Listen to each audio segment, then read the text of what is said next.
ছোট পর্দার অভিনেত্রী সাফা কবির। গত বছরের শেষের দিকে তার নাম জড়িয়ে যায় মাদককাণ্ডে। তার সঙ্গে আরও নাম জড়ায় অভিনেত্রী তানজিন তিশা, মমতাহিনা টয়া ও সঙ্গীতশিল্পী সুনিধি নায়েকেরও।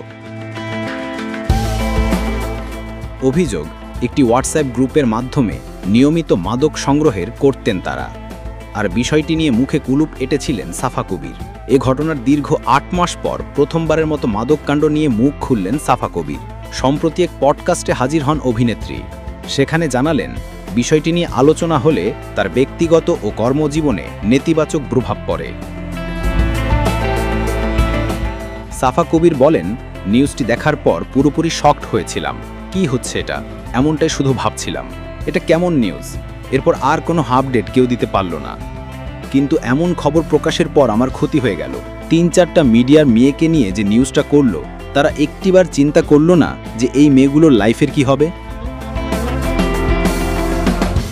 সাফার মতে, না জেনে সামাজিক মাধ্যমে কোনো তথ্য ছড়িয়ে দেওয়া যেমন উচিত নয়, তেমনি প্রমাণ ছাড়া কাউকে অপরাধী ধরে নেওয়া অন্যায়।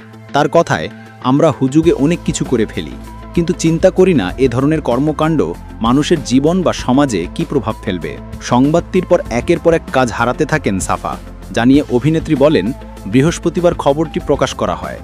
রোববার একটি ব্র্যান্ডের সঙ্গে চুক্তি করার কথা ছিল, কিন্তু এমন খবরের কারণে তারা সেটা বাতিল করে দেয়।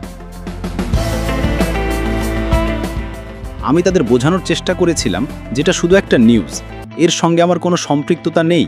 সাফার মতে, এই ধরনের খবর শুধু শিল্পীদের নয়, তাদের পরিবারকেও আঘাত করে। সাফা কবির বলেন, আমাদের একটা পরিবার আছে, ওয়ার্ক লাইফ আছে, এগুলো কি কেউ চিন্তা করে?